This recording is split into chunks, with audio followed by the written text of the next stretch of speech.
Hey guys, आप सभी को हमारे YouTube channel legal mindset judiciary पे स्वागत है। और हम अपना जो BNSS का जो सीरीज़ चल रहा है उसको कंटिन्यू करते हैं। बेल चैप्टर पढ़ रहे थे और हमने बेसिक्स वगैरह को कवर किया था, ठीक है। और कितने क्लासेस हो चुके हैं? ऑलमोस्ट 3 क्लासेस हो चुके हैं। हम स्लोली स्लोली जा रहे हैं, कोई बात नहीं, स्लोली जाना है और अच्छे से जाना है, ठीक है। तो आज क्या करेंगे सर? आज भी एक इम्पॉर्टेंट चीज़ पढ़ेंगे, बेल को लेके, बहुत ही इम्पॉर्टेंट है। इससे हमारा कंसेप्ट बिल्ड होगा और आने वाले सेक्शंस के लिए हेल्पफुल होगा और एग्ज़ाम पर्पस के लिए भी हमारा एक लॉन्ग क्वेश्चन प्रिपेयर हो जाएगा, ठीक है। चलिए, उससे पहले लास्ट क्लास में हमने जो पढ़ा था एक बार रिवाइज कर लेते हैं। अभी तक हमने क्या पढ़ा है अगर आप देखेंगे, देखिए, हमने सबसे पहले जो पढ़ा था कि भैया, स्टार्टिंग वाला लेक्चर में बता रहा हूँ कि हमने स्टार्ट किया बेल क्या होता है, ठीक है। बेल का मतलब क्या होता है भैया?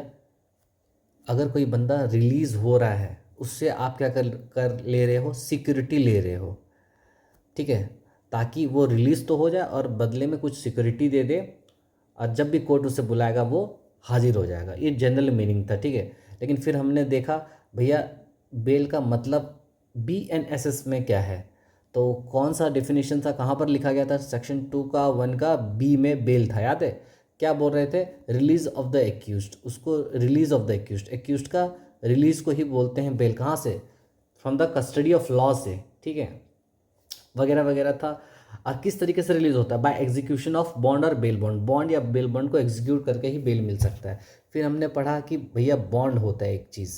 अब बॉन्ड भी 2 टाइप का होता है। एक होता है पर्सनल बॉन्ड, जिसको सिर्फ बॉन्ड बोलते हैं, ठीक है, जिसमें श्योरिटी का दरकार रहता है क्या? नो श्योरिटी, ठीक है।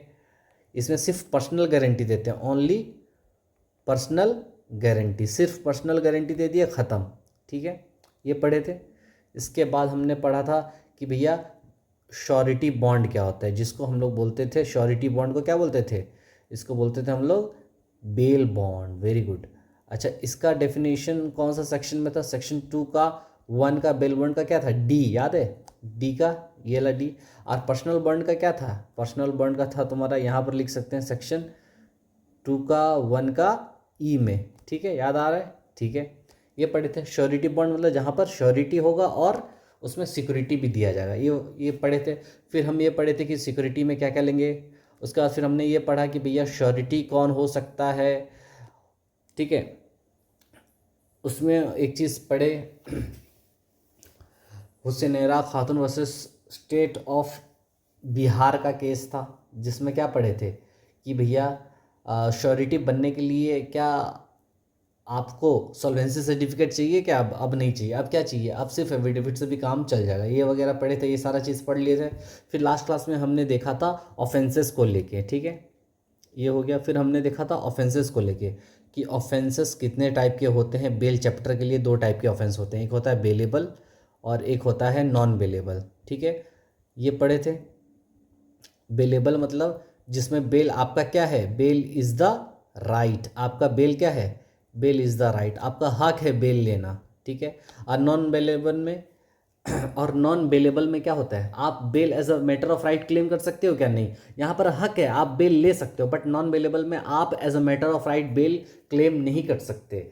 यानी क्या सर? बेल नहीं मिलेगा? बेल मिलेगा, बिल्कुल मिलेगा, बट कोर्ट का डिस्क्रिशन है, कोर्ट का डिस्क्रिशन है। कोर्ट डिसाइड करेगा आपको बेल देना है या नहीं देना है। कोर्ट बहुत सारे ग्राउंड्स चेक करेगा, उसके बाद आपको बेल देगा, समझे? यानी क्या, बेलेबल ऑफेंस जो होता है वो थोड़ा लेस सीरियस ऑफेंस होता है, ठीक है। बट नॉन बेलेबल ऑफेंस जो होता है वो सीरियस काइंड ऑफ ऑफेंस होता है, तभी तो बेल देने के लिए बार बार सोच रहा है तुम्हारा कोर्ट, समझ में आ रहा है? अच्छा, इसके अलावा बेलेबल ऑफेंस मतलब क्या सर? जो तुम्हारा शेड्यूल 1 में, ठीक है, कॉलम नंबर 5 में बेलेबल नाम लिखा गया है जिस ऑफेंस के सामने, उसको बेलेबल बोलेंगे। और वही शेड्यूल 1 के कॉलम नंबर 5 में जहाँ नॉन बेलेबल लिखा गया है, उसको नॉन बेलेबल ऑफेंस बोलेंगे। समझ में आ गया? ये सारा अभी तक पढ़े थे। इसके अलावा और एक चीज़ पढ़े थे कि नॉन बेलेबल ऑफेंस में मेन दिक्कत आता है बेल देने में, क्योंकि उसमें दो प्रिंसिपल को देखना पड़ता है, यार, प्रिंसिपल्स ऑफ ग्रांटिंग बेल। एक इंडिविजुअल का इंटरेस्ट देखते हैं, ठीक है, कि उसका भैया, उसका जो राइट है, जो आर्टिकल 21 में दिया गया है, right to life and liberty उसको हैम्पर ना हो। दूसरा हम ये देखे थे कि दूसरी तरफ सोसाइटी का भी देखना है, क्योंकि अगर उसको छोड़ दिए सोसाइटी में जाके वापस से क्राइम करेगा तो भैया सोसाइटी तो गया ना। ठीक है, तो हमको बैलेंस बना के चलना पड़ेगा, ये सब देखे थे। और इसी को लेके हमारा एक कंसेप्ट निकला था, प्रिंसिपल्स ऑफ ग्रांटिंग बेल। ठीक है, बेल ग्रांट करने के लिए क्या क्या प्रिंसिपल्स को चेक करना पड़ता है। ठीक है, और इसी में एक चीज़ निकल के आया था, bail is the rule and jail is the exception. ठीक है, ये वगैरह चेक कर लिए थे, ये सब पढ़े थे, रिवाइज कर लिए। चलो वह आगे बढ़े। ठीक है सर, चलिए इसको डिलीट करता हूँ, आगे बढ़ते हैं। इसमें कुछ मेरे को मैं देखिए कभी कभी मैं अपने भी लेक्चर को देखता रहता हूँ ताकि उसमें कुछ इम्प्रूवमेंट हो सके। अगर कुछ कहीं पर कन्फ्यूज़न आए तो उसको ठीक कर सके। तो इसको पढ़ाते वक्त मुझको एक कन्फ्यूज़न आया, इसको आप ठीक कर लीजिए। यहाँ पर इसमें कुछ गलत नहीं है, इसमें बस कन्फ्यूज़न आ सकता है। तो आप ऐसा कीजिए, इसको यहाँ से मैं हटाता हूँ, आप ऐसा कीजिएगा। इसको कहीं नीचे लाता हूँ, अभी रुकिए। आप इसमें ऐसा लिखिए कि भैया यहाँ पर ऐसा लिखिए, the Supreme court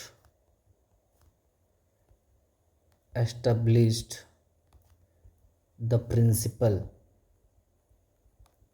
that the Supreme Court establish the principle that, ये लास्ट क्लास में जो पढ़े थे ना उसी को बस मैं ये थोड़ा इसमें ये ठीक करा दे रहा हूँ। ये जो था अपना इंपॉर्टेंट प्रिंसिपल्स जो, तो सेकंड नंबर प्रिंसिपल्स जो था, bail is the rule jail is the exception. तो उसमें ऐसा लिखे, the Supreme Court establish the principle that, क्या प्रिंसिपल उन्होंने एस्टेब्लिश किया है कि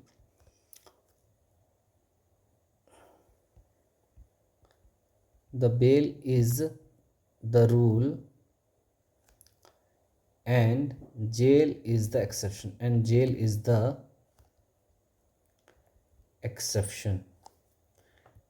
एक second, bail is the rule and jail is bail is the rule and jail is an exception। ठीक है, bail is the rule and jail, the bail क्या लिखता हूँ, ये द नहीं लिखो, ऐसे लिखो, bail is the rule and bail is the rule and jail is an exception. अरे रुकिए, मैं बता रहा हूँ हुआ क्या है।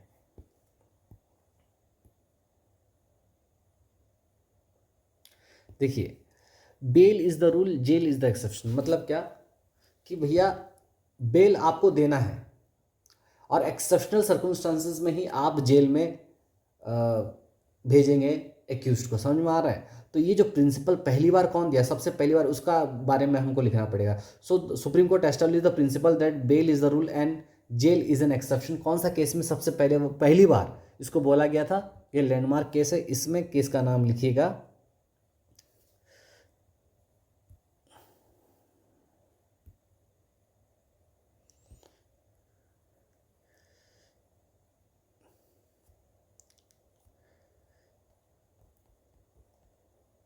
in case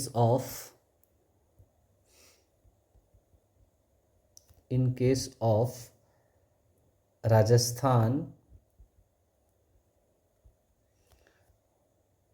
in case of state of Rajasthan लिखिएगा। ये थोड़ा मैं लास्ट क्लास को थोड़ा सा बेटर तरीके से लिखा दे रहा हूँ, कुछ कन्फ्यूज़न आ सकता है आप लोगों को इसीलिए, क्योंकि अगर आप और एक दो बुक अगर रेफ़र करेंगे तो आपको कन्फ्यूज़न आ सकता है। तो भैया इसीलिए मैं इसको ठीक करा दे रहा हूँ, कुछ इसमें गलती नहीं है। Supreme court establish the principle that bail is the rule and jail is an exception in case of state of Rajasthan versus Balchand. ये बहुत ही लैंडमार्क जजमेंट है सुप्रीम कोर्ट का बेल को लेकर, मतलब ये आपको आपके ब्लड में होना चाहिए। ठीक है, ये समझ में आया?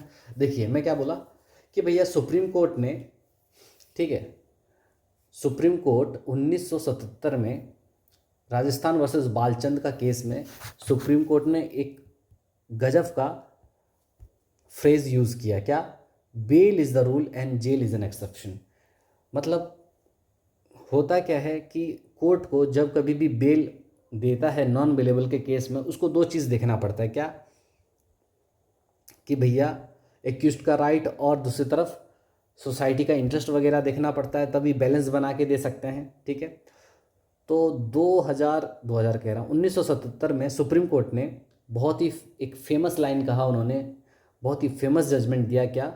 Bell is the rule and jail is an exception. ठीक है, केस कौन सा था? State of Rajasthan versus Balchand, 1977 का केस था। और इसके जो जस्टिस थे उस समय, जस्टिस कृष्णा अय्यर थे। ठीक है,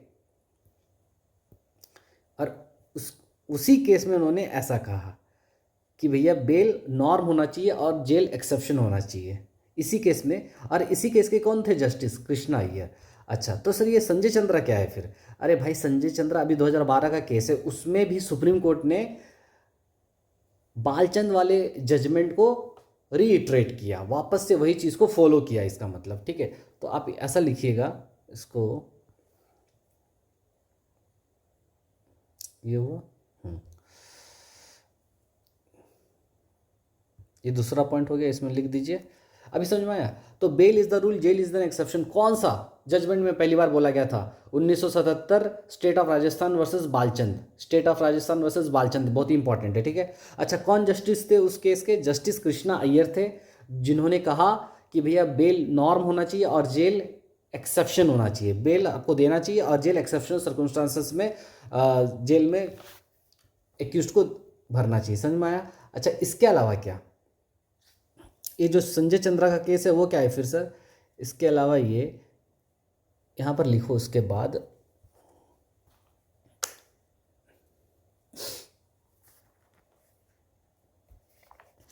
लिखो, this principal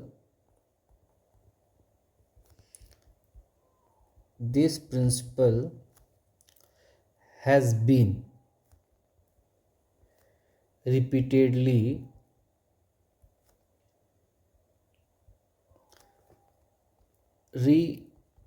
reiterated by Supreme Court of India, by the Supreme Court in numerous judgments,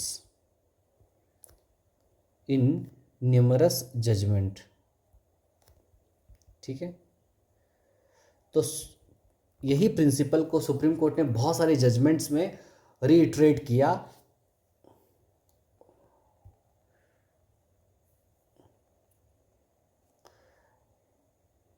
ठीक है, न्यूमरस जजमेंट्स इंक्लूडिंग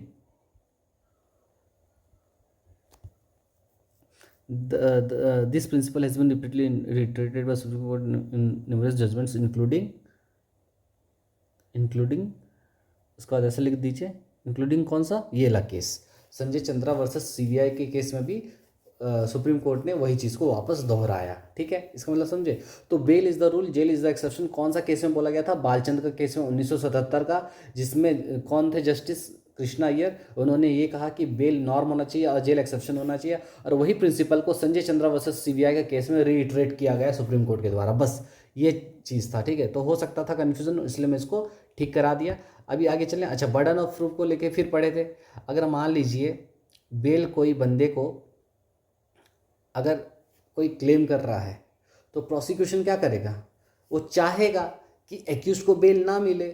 तो अब प्रोसिक्यूशन के ऊपर ये बर्डन दे दिया गया है कि भैया वो ये प्रूफ करे कि क्यों बेल नहीं देना चाहिए। ठीक है, क्यों उसको डिटेंशन में रखना चाहिए, उस पर सारा बर्डन अब चला गया। उसको जस्टिफाई करना पड़ेगा कि भैया इसको बेल मत दो, ये बहुत बड़ा क्रिमिनल है, अगर छूट जाएगा तो वापस धमकाएगा, विटनेस लोग को ट्रायल वगैरह फेयर ट्रायल करने नहीं देगा, फ्लाइट रिस्क है, भाग जाएगा, बहुत वगैरह वगैरह, बहुत सारा चीज़। तो उसको प्रूफ करना पड़ेगा, किसको? प्रोसिक्यूशन को, कि क्यों उसको बेल नहीं देना चाहिए। समझ में आया?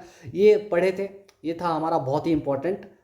ठीक है, आगे चलें। आज का क्लास देखिए 14 मिनट ऑलरेडी हो गया। पिछला क्लास का कुछ चीज़ को ठीक कराना था, करा दिया मैं। ठीक है, तो अब क्या करेंगे सर? आज क्लास में डायरेक्ट स्टार्ट नहीं करेंगे, आज भी नहीं कर पाएंगे, कल का क्लास में मोस्ट प्रोबेबली हो जाएगा। ठीक है, एंटीसिपेटरी बेल से पढ़ेंगे हम लोग। और आज क्या करेंगे सर? आज हम पढ़ेंगे what are the grounds for granting bail. ठीक है, बेल ग्रांट करने के लिए क्या क्या ग्राउंड्स होते हैं। समझ में आ रहा है मैं क्या बोल रहा हूँ? What are the grounds for granting bail. तो लिखिए मेरे साथ साथ, ये बहुत ही इंपॉर्टेंट क्वेश्चन है और एग्ज़ाम के लिए और इस क्लास के लिए भी, और अपना बेस वगैरह बनाने के लिए भी इम्पॉर्टेंट है। ठीक है, तो लिखिएगा मेरे साथ साथ। तो लिखिए grounds to be considered, grounds to be considered while granting bail। ठीक है, मान लीजिए आप जज बन गए हैं, आप मजिस्ट्रेट बन गए हैं, ठीक है, और आपको बेल ग्रांट करना है, तो आप क्या क्या चीज़ को कंसीडर करेंगे बेल ग्रांट करने से पहले, खुद सोचिए। ठीक है, क्या क्या चीज़ को कंसीडर करेंगे। तो आइए, एक ये इंपॉर्टेंट क्वेश्चन बन सकता है एग्ज़ाम पर्पज़ के लिए, और हमको जानना भी बहुत ज़रूरी है। तो लिखिए भैया, मेरे साथ साथ लिखिएगा।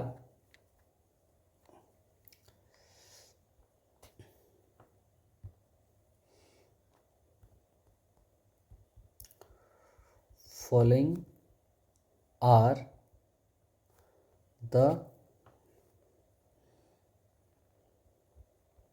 the grounds, following are the grounds which are to be considered while granting bail। ठीक है, बेल ग्रांट करते वक्त हमको ये सारे चीज़ों को देखना पड़ेगा, कंसीडर करना पड़ेगा, समझे। ये एक सेकेंड यार, ठीक है। Following are the grounds which are to be consider while granting bail. ठीक है, तो बताइए मुझे क्या क्या चीज़ों को कंसीडर करेंगे। आप जज बन गए हैं, आपको बेल ग्रांट करना है, सामने वाला आया है बंदा, एक्यूज्ड का वकील आया है डिफेंस का, बोल रहा है कि भैया हमको बेल चाहिए, और ऑफेंस कौन सा है, नॉन बेलेबल है। ठीक है, क्योंकि bail as a matter of right claim नहीं कर सकता, तो आप पे डिपेंड करता है, और आप तो ऐसे ही दोगे नहीं। नॉन बेलेबल ऑफेंस है, मर्डर करके आया है, रेप करके आया है, आपको बेल के लिए अप्लाई कर रहा है, तो आप कैसे करोगे, क्या क्या चीज़ों को देखोगे, बताओ मुझे। तो वही चीज़, तो चलिए सबसे पहला पॉइंट इसमें लिखिएगा, nature and gravity of the offence. क्या, nature and gravity of the offence. Offence का नेचर देखेंगे और ग्रेविटी देखेंगे कि कितना सीरियस नेचर का क्राइम उसने किया है। ठीक है, तो यहाँ पर लिखिएगा, the seriousness of the offence is a primary factor, is a primary factor। ठीक है, ऑफेंस का जो सीरियसनेस है वो प्राइमरी फैक्टर होता है। ओके, मतलब क्या कि अगर आपके सामने कोई ऑफेंस आया है, वो बंदा जो ऑफेंस करके आया है, आप देखोगे वो कौन सा क्राइम करके आया है, कितना सीरियस वाला क्राइम है, तो सीरियसनेस देखोगे, और उसके हिसाब से आप ये चीज़ देखोगे उसको बेल देना है या नहीं देना है, समझे। इन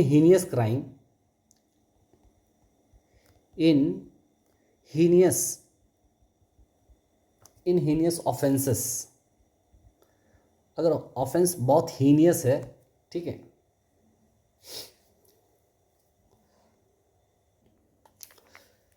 तो इन हीनियस ऑफेंसेस, ठीक है, ऑफेंसेस बहुत अगर ज़्यादा हीनियस अगर है, ठीक है, तो उस केस में द टिल्ट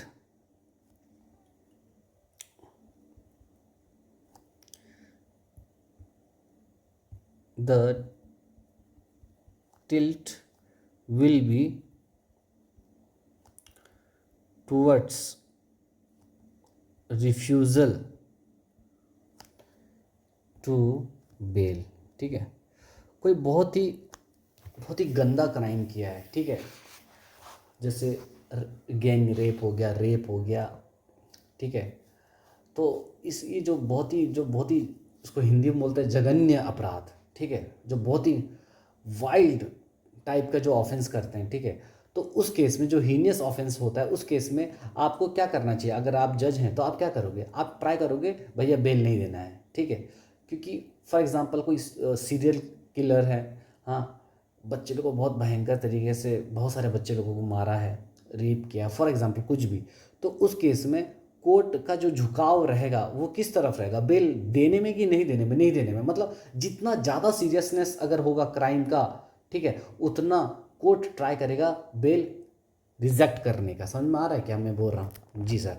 तो क्या इन हीनियस ऑफेंसेस जो बहुत ही ज़्यादा घोर खराब क्राइम होते हैं उस केस में टिल्ट जो होता है रिफ्यूज़ल टू बेल होता है, ठीक है, रिजेक्ट करने का होता है कोर्ट का। Tilt will be towards refusal to bail. ये क्या है? Refusal of bail, okay, towards refusal of bail, ठीक है। ये समझ में आया? एग्जाम्पल जैसे सर लिखो एग्जाम्पल्स।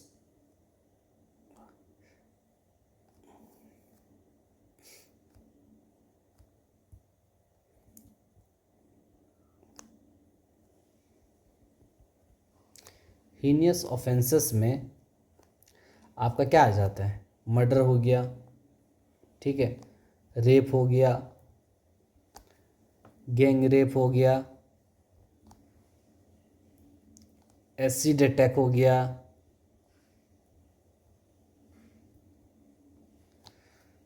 डकैती हो गया, एट्सेट्रा। समझे? ये सब क्या है?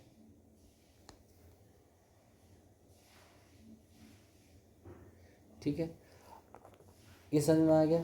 तो ये जो गैंगरेप, रेप, एसिड अटैक, ये सब क्या हीनियस क्राइम माना जाता है सब चीज़ को। दूसरी तरफ अगर बात करें तो जो लेस सीरियस ऑफेंसेस होते हैं, लेस सीरियस ऑफेंसेस, उसमें क्या आएंगे बताइए मुझे। सर उसमें आएगा आपका, इसको ब्लू कलर कर देते हैं, ठीक है। उसमें क्या आएगा सर? उसमें तुम्हारा आएगा सिंपल हर्ट आएगा। क्या आएगा? Simple hurt. रॉन्गफुल रिस्ट्रेंट आएगा, रॉन्गफुल रिस्ट्रेंट। डिफामेशन आएगा, ठीक है, एंड क्रिमिनल इंटिमिडेशन, धमकी वगैरह जो देते हैं, क्रिमिनल इंटिमिडेशन एट्सेट्रा, ठीक है। तो ये सब लेस सीरियस ऑफेंसेस के एग्जांपल्स है। समझ में आया? हीनियस जैसे murder, rape, gangrape, acid attack, ये सब क्या हीनियस क्राइम है। तो इसका मतलब क्या, जब कभी भी बेल ग्रांट करने का सवाल आएगा तो आप सबसे पहले क्या चेक करोगे कि भैया ग्रेविटी कितना, नेचर क्या है, ग्रेविटी ऑफ द ऑफेंस क्या है, कितना सीरियस ऑफेंस है, ज़्यादा सीरियस है क्या, तो ट्राई करोगे बेल को रिफ्यूज़ करने का।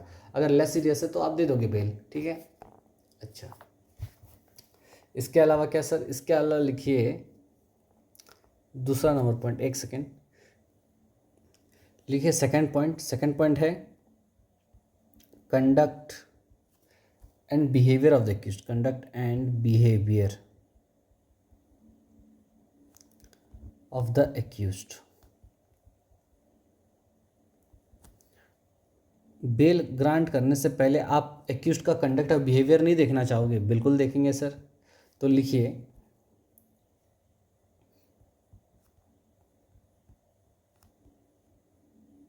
the court examines the chances, the court, एक सेकंड थोड़ा दिक्कत हो रहा है बैठने में, एक second guys. the court examines the chances of the accused repeating the crime,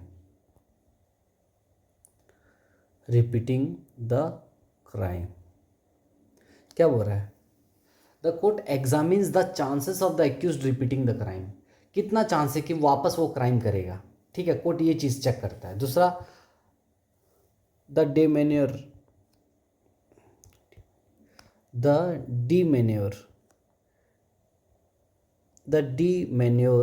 जिसको बोलते हैं ओवरऑल कंडक्ट। क्या बोलते हैं? Overall conduct of the accused is considered, of the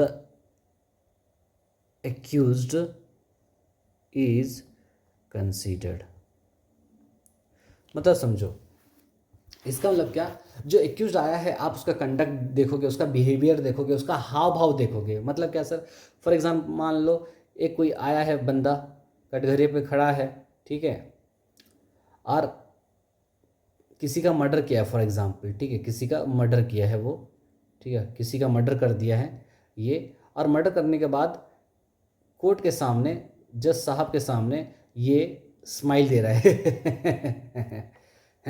for example अजीब टाइप का, बहुत ही अजीब टाइप का स्माइल दे रहा है, और पूरा देखते जा रहा है एक ही नज़र से, और स्माइल दे रहा है, मतलब उसको थोड़ा भी पछतावा नहीं है।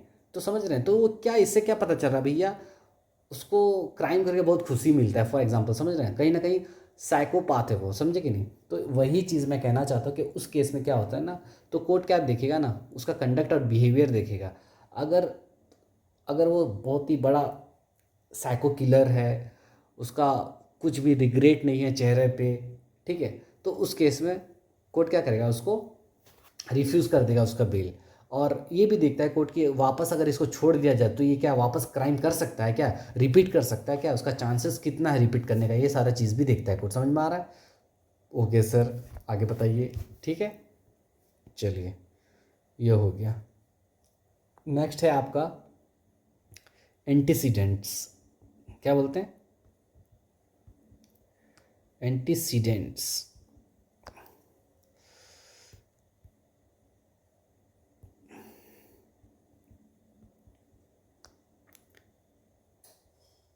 एंटीसीडेंट्स यानी क्या?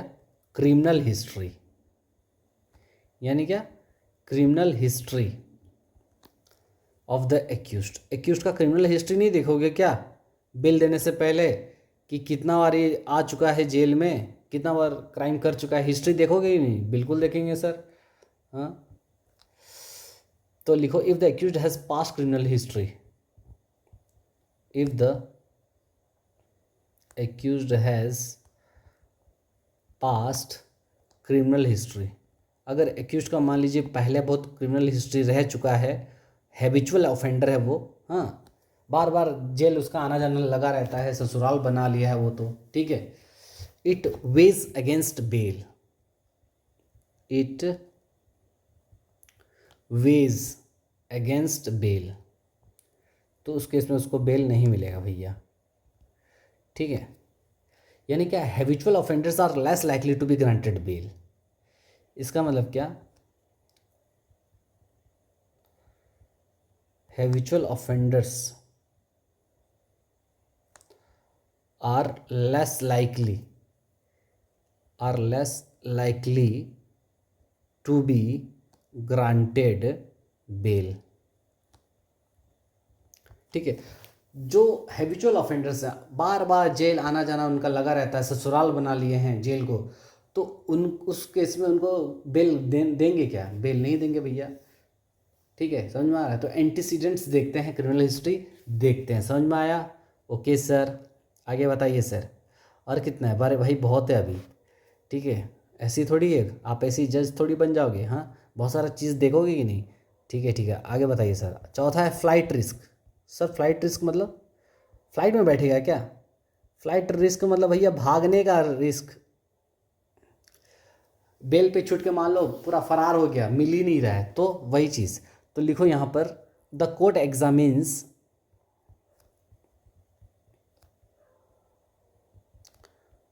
the court examines if the accused may abscond और फ्ली। कोर्ट ये एग्जामिन करता है, ये चेक करता है कहीं एक्यूज्ड फरार तो नहीं हो जाएगा, भाग तो नहीं जाएगा। ठीक है, accused with strong roots in society are less likely to abscond,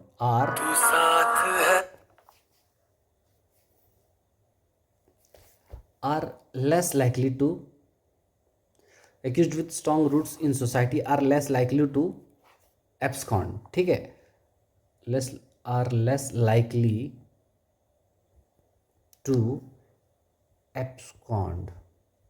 ठीक है, इसका मतलब क्या भैया, देखिए, पहली बात तो ये, टिकटॉक टिकटॉक नहीं बोलूँगा, पहली बात तो ये जो कोर्ट है भाई, वो एक्यूज्ड को ये देखेगा, एग्जामिन करेगा कि ये कहीं भाग तो नहीं जाएगा। इसका मतलब क्या, कोर्ट ये चेक करेगा इसका सोसाइटी में कितना क्या है, इसका क्या है इज्जत सोसाइटी में, ठीक है। अगर बहुत अच्छा खासा इसका है, अगर स्ट्रॉन्ग रूट है, तो इसका मतलब क्या, वो भाग नहीं सकता, समझे कि नहीं। वही चीज़, अगर accused with the strong roots in the society are less likely to abscond. समझ में आ गया, ठीक है। 5 नंबर पॉइंट लिखिए सर। 5th नंबर पॉइंट क्या है, क्या क्या ग्राउंड चेक कर रहे हैं, हाँ ये सब हम लोग ग्राउंड चेक कर रहे हैं। करेक्टर चेक करेंगे कि नहीं, करेक्टर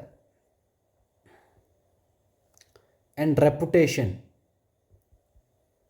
ठीक है। करेक्टर रेपुटेशन नहीं चेक करेंगे, ठीक है।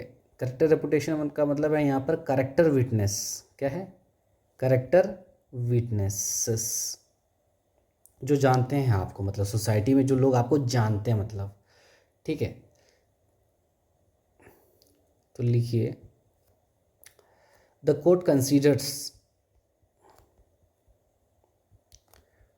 The court considers reliability and confidence, the court considers reliability and confidence shown by the society, shown by the society in the accused through character witnesses, through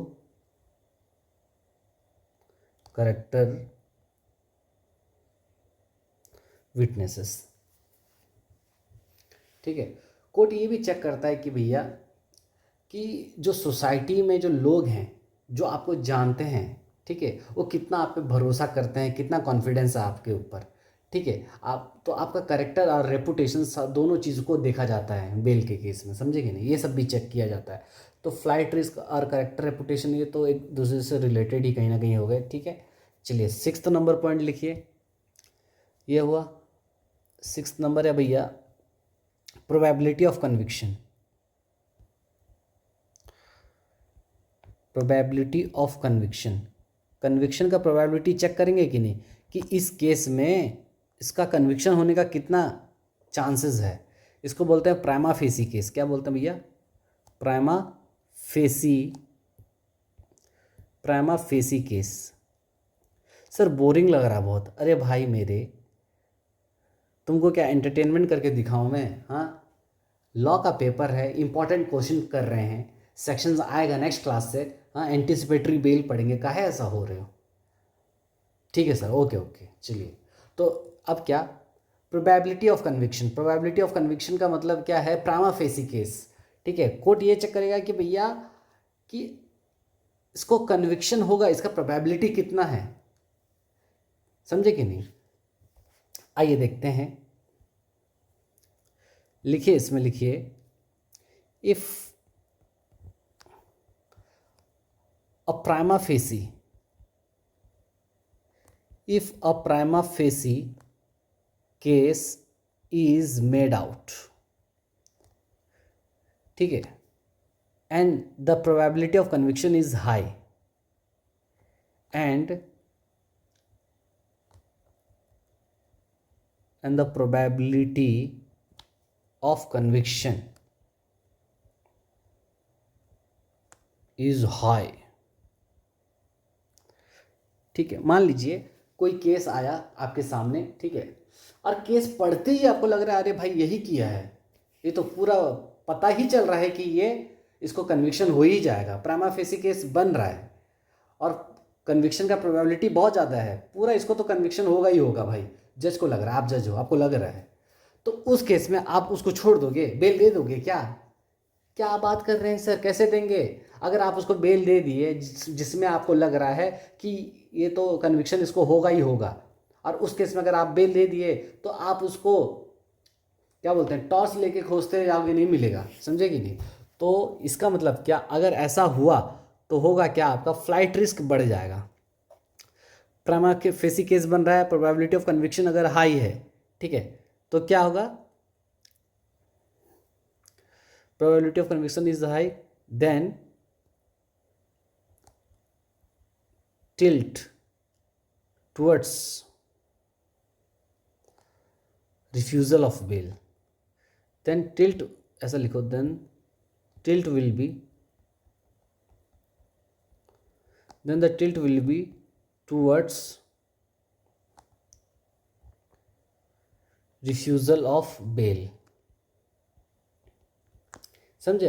अगर prima facie case बन रहा है, probability of conviction ज़्यादा है, तो bell आप reject करोगे। मतलब ये मैं कहना चाहता हूँ कि मतलब समझिए, प्राइमा फेसी अगर आपका केस बन गया, इसको नीचे थोड़ा लिखता हूँ, प्राइमा फेसी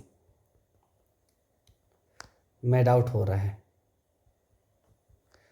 तो प्राइमा फेसी मेड आउट अगर केस हुआ तो कन्विक्शन का चांस क्या है,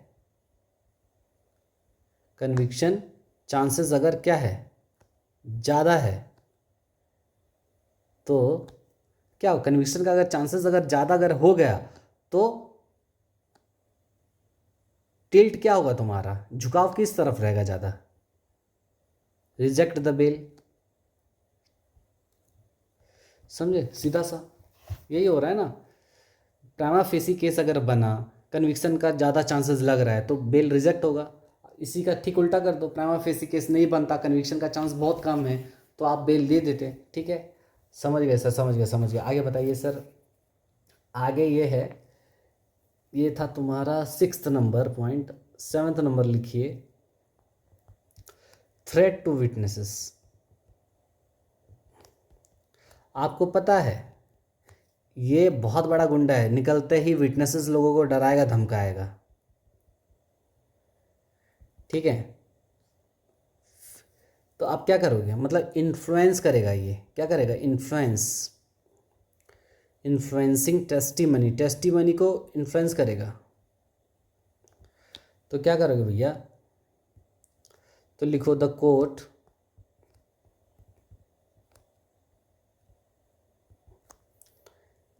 examines if the accused may threaten or influence witnesses। Court examine करता है कि एक्यूज जो है कहीं डराएगा धमकाएगा तो नहीं, इन्फ्लुएंस तो नहीं करेगा विटनेसेस लोग को, ये चेक करता है बेल देने से पहले कोर्ट। दूसरी बात, real and effective control and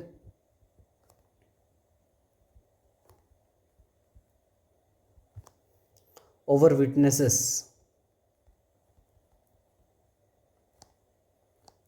is considered.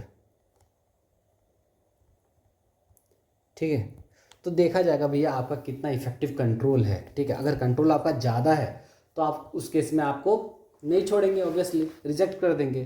Control आपका कम है तो आपको बेल दे दिया जाएगा। सर और कितना पॉइंट है, अरे भाई लिखो ना, 8 नंबर पॉइंट लिखो। और क्या ग्राउंड है, टेम्परिंग। टेम्परिंग क्या, एविडेंसेस से अगर आप छेड़छाड़, क्या बोलते हैं, छेड़छाड़, सॉरी, अगर आप एविडेंसेस से छेड़छाड़ करोगे, हाँ, फैब्रिकेट करोगे एविडेंसेस को, मैनिपुलेशन करोगे, तो आपको छोड़ा जाएगा क्या, बेल दे दिया जाएगा क्या, नहीं भैया नहीं। तो लिखो मेरे साथ, the likelihood of the accused,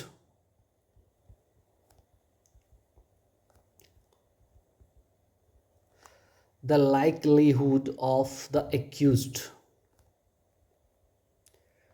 likelihood of the accused tampering with evidences is assessed। Check करेंगे कि नहीं कि टेम्परिंग कर सकता है कि नहीं, एविडेंस के साथ, सबूत के साथ कहीं छेड़छाड़ तो नहीं कर सकता, क्राइम सीन पर जाके अपना सब कुछ मिटाने का कोशिश तो नहीं कर सकता, वही चीज़ बोल रहा है। Likelihood of the accused tampering with evidence. For example, अगर मान लीजिए कोई क्रिमिनल है, अगर आपको लग रहा है भैया अगर ये छूट गया तो क्राइम सीन पे जाके वापस अपना फिंगरप्रिंट मिटाने का कोशिश करेगा, ब्लड स्टेन वगैरह वहाँ से हटाने का ट्राई करेगा, फॉर एग्जांपल कुछ भी करेगा, एविडेंस से छेड़छाड़ करने का कोशिश करेगा, अगर उसका चांसेस ज़्यादा है तो आप दोगे क्या? बेल नहीं देंगे भाई। एग्जाम्पल जैसे डेस्ट्रॉइंग, मान लो क्या, जैसे सर एक सेकेंड, जैसे डेस्ट्रॉइंग व्हाट, आजकल क्या चलता है? सीसीटीवी फुटेज, मान लीजिए सीसीटीवी फुटेज में रिकॉर्ड हो गया है उसका क्राइम, तो वो ट्राई करेगा सीसीटीवी फुटेज को डिस्ट्रॉय करने का, डॉक्यूमेंट्स को अल्टर करने का ट्राई करेगा, अल्टरिंग डॉक्यूमेंट्स। समझ में आया? थोड़ा पेज बढ़ा देते हैं, add page, copy paste paste paste paste paste paste paste, हो गया, इनफ हुआ। तो टेम्परिंग एविडेंसेस तो देखेंगे चांसेस कितना है अगर एविडेंसेस के साथ छेड़छाड़ करने का। जैसे सीसीटीवी फुटेज को डिस्ट्रॉय करने का कोशिश कर रहा है, डॉक्यूमेंट्स को अल्टर करने का कोशिश कर रहा है, तो उस केस में क्या करेंगे भैया? रिजेक्ट मार देंगे बेल उसका, सीधा सा बात है। Bail is the rule, jail is the exception, उस केस में नहीं चलेगा। हाँ समझे ना? Mere speculation is insufficient. लेकिन ये भी नहीं है कि बस आप सोच रहे हो ऐसा करेगा तो ऐसा कर सकता है, छूट जाएगा, तो ऐसा नहीं, स्पेकुलेशन नहीं चाहिए भैया। क्या लिख दिया यार, स्पेक्यूलेशन लिखे, speculation, mere speculation is insufficient. सिर्फ स्पेक्यूलेशन इनसफिशिएंट होगा, क्या होना चाहिए? There must be real risk of tampering, there must be real risk of tampering. ठीक है, ऐसा नहीं होना चाहिए कि आप बस सोच रहे हो कि हाँ ऐसा कर सकता है, ये सब नहीं चलेगा। रियल रिस्क कितना है टेम्पर करने का, समझे कि नहीं? समझ में आया? ये क्या था? टेम्परिंग एविडेंसेस, कुछ समझ में आया? जी सर आ गया। अब लिखो duration of custody.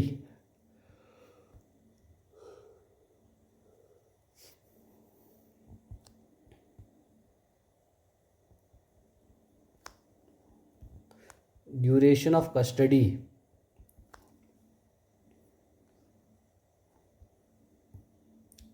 the length of the custody,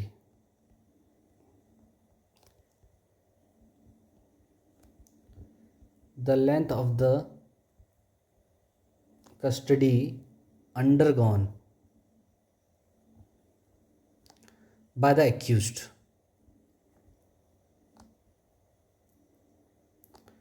is also seen। ठीक है, अब ये चेक करोगे कि नहीं कितना दिन तक ये ऑलरेडी कस्टडी में रह चुका है, जुडिशियल कस्टडी में बेल देने से पहले ऑलरेडी इतना दिन रह चुका है, तो उस केस में आप ट्राई करोगे बेल दे देने का। ठीक है, वही बोल रहा है, the length of the custody undergone by the accused is also seen. ठीक है, though it is not a major factor, हालांकि ये मेजर फैक्टर नहीं है। ठीक है,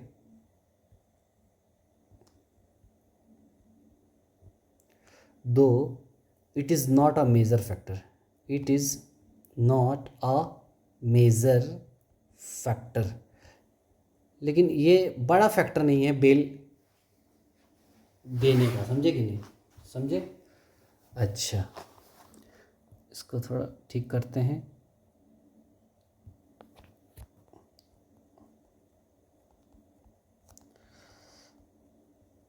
चलिए, ये तो समझ में आ गया।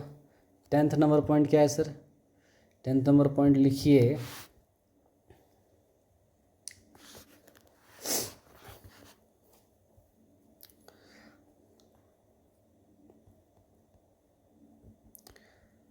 Purpose of bail, natural justice. क्या? नेचुरल जस्टिस क्या मतलब सर? मतलब समझ में आ जाएगा, लिखिए तो पहले।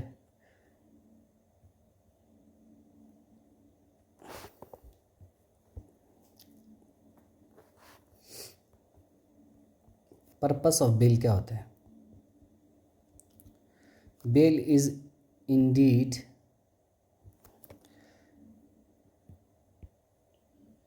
Bell is intended. आज मेरे को बहुत नींद आ रहा है एक्चुअली, इसीलिए सब इधर उधर हो रहा है। बेल इज इंटेंडेड, मैं बहुत थक गया हूँ आज। Bail is intended to give the accused reasonable opportunity to prepare his defense in the interest of natural justice, in the interest of natural justice। देखो, बेल एक्चुअली क्यों देते हैं? क्योंकि जो एक्यूज्ड है भैया, उसके पास रिजनेबल अपॉर्चुनिटी मिले, मौका मिले अपना डिफेंस तैयार करने का, जो कि एक नेचुरल जस्टिस का बहुत ही जो कि एक नेचुरल जस्टिस का प्रिंसिपल है, समझे कि नहीं? बेल से होता क्या है, उसको सफिशिएंट टाइम मिलेगा अपना डिफेंस प्रिपेयर करने के लिए। तो वही है, लिखिए 11 नंबर।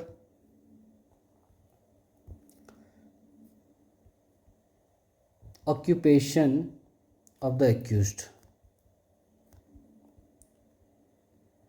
एक्यूज्ड का ऑक्यूपेशन चेक करेंगे कि नहीं? बिल्कुल, लिखिए profession of the accused. Profession of the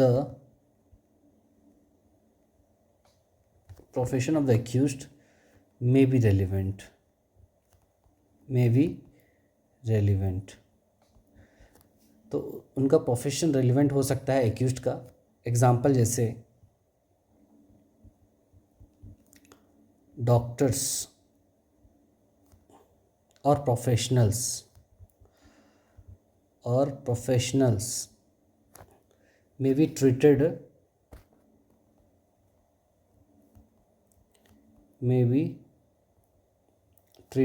differently। ठीक है भैया, जो प्रोफेशनल लोग हैं, अगर एक्यूज्ड बन के आए हैं, कोई डॉक्टर हो गया, ठीक है, कोई प्रोफेशनल आदमी हो गया है, ठीक है, खुद एडवोकेट ही है मान लो, तो उस केस में आप उनको थोड़ा डिफरेंटली आपको ट्रीट करना चाहिए, ठीक है, considering their background. Treated differently considering their background.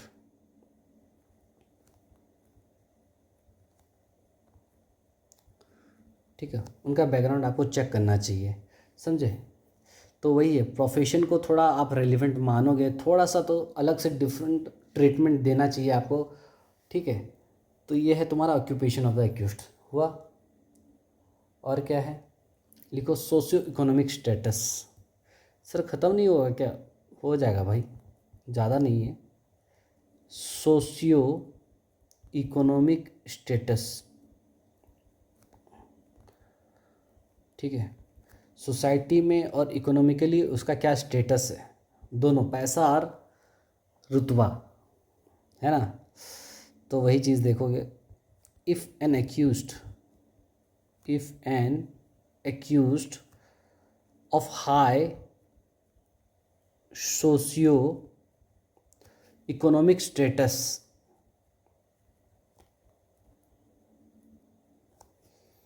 Can control witnesses,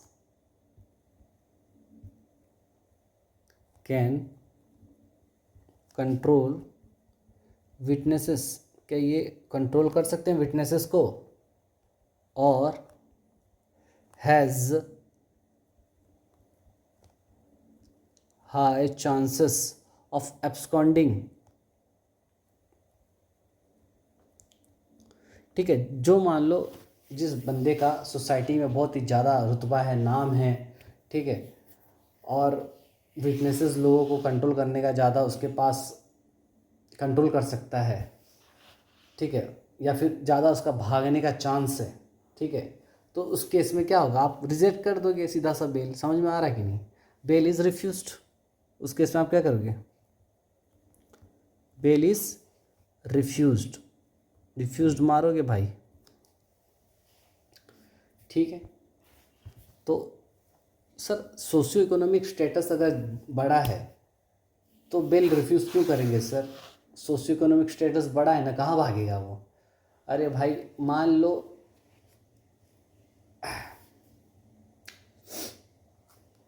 बोलते हैं ना, अब देखिए बड़े लोग हैं, कहाँ भागेंगे, कहाँ जाएंगे, ठीक है।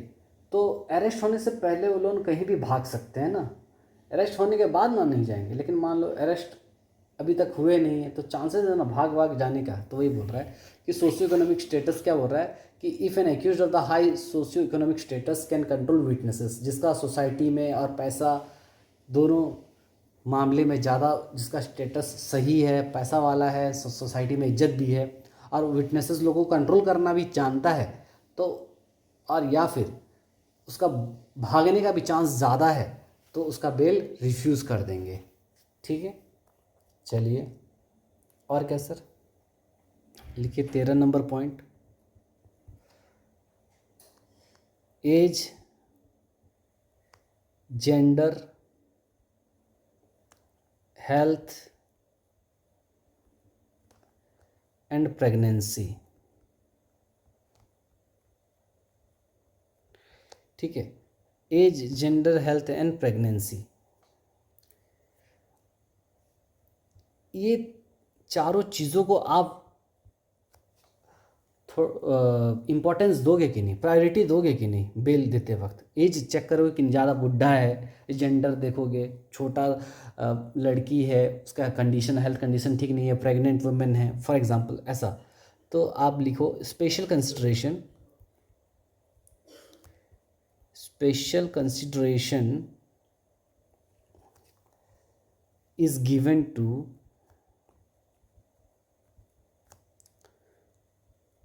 old age, illness or pregnancy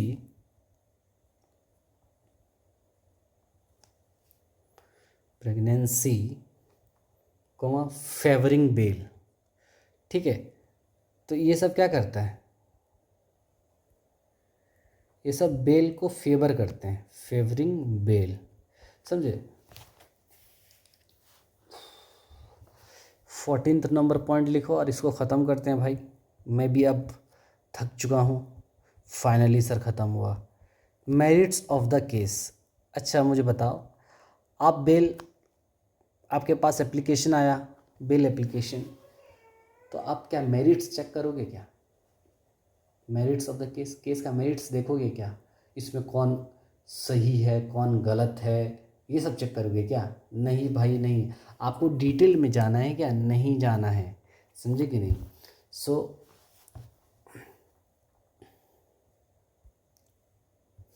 तो लिखो यहाँ पर,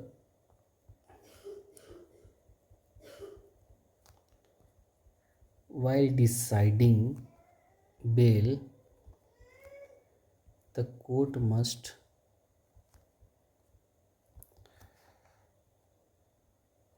also examine the merits of the case,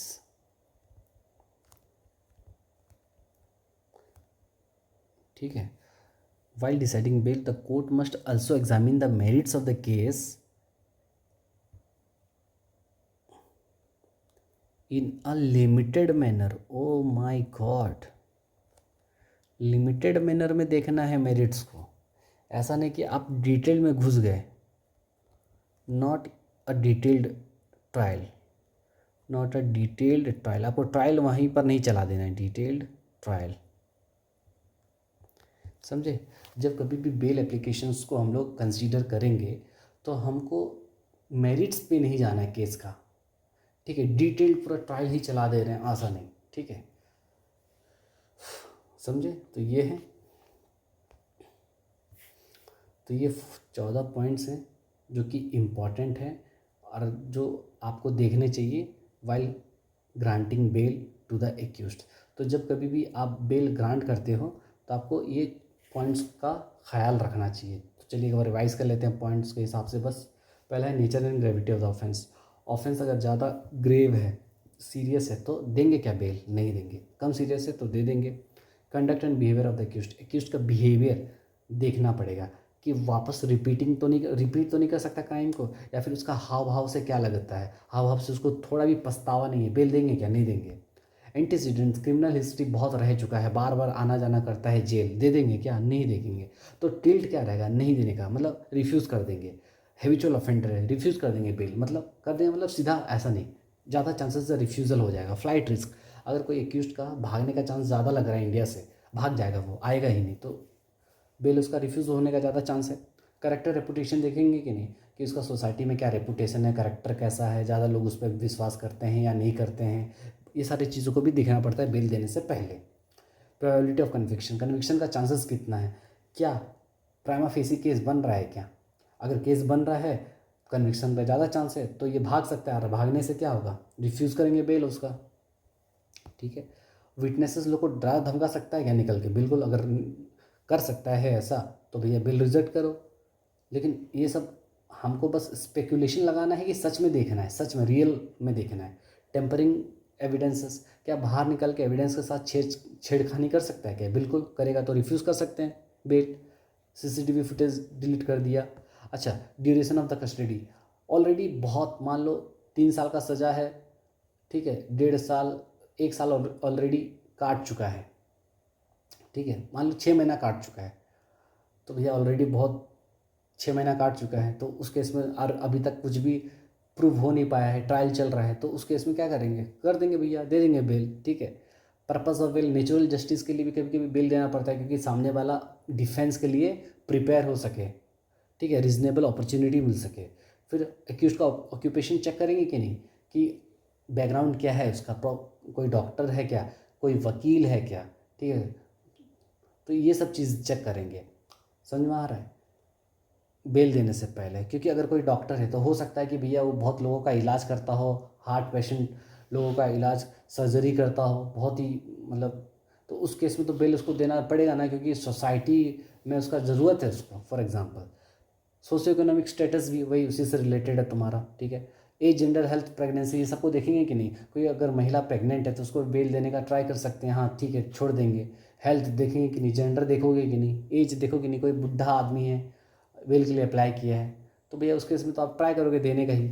merits of the case करो में जाओगे क्या, ज़्यादा अंदर गहराई में जाओगे क्या केस का, कि ऊपर ऊपर से? वही चीज़, तो आपको ट्रायल नहीं चलाना है। ठीक है, वही चीज़। तो ये 14 पॉइंट्स हैं जहाँ पर बेल देते वक्त ये सारे पॉइंट्स को क्या किया जाता है, कंसीडर किया जाता है। समझ में आया? ठीक है सर। तो ये होता है हमारा क्लास यहीं पर ख़त्म। मिलेंगे नेक्स्ट क्लास में। नेक्स्ट क्लास में हमारा सेक्शन स्टार्ट हो जाएगा, बहुत ही इंपॉर्टेंट है। सबसे पहला हम लोग जो सेक्शन पढ़ेंगे, और वो जो पढ़ेंगे वो एंटीसिपेटरी बेल से रिलेटेड पढ़ेंगे, कि एंटीसिपेटरी बेल क्या होता है, किस कंडीशन में दिया जाता है, वगैरह वगैरह। और आज आते ही मैंने क्या बताया आपको, कुछ आपको ठीक करवाया, इन द सेंस आपको कुछ ऐड करवाया, कुछ जो डाउट था उसको क्लियर करवाया, कि bail is the rule, jail is the exception. कौन सा केस में बोला गया था? State of Rajasthan versus Balchand. कौन थे जस्टिस?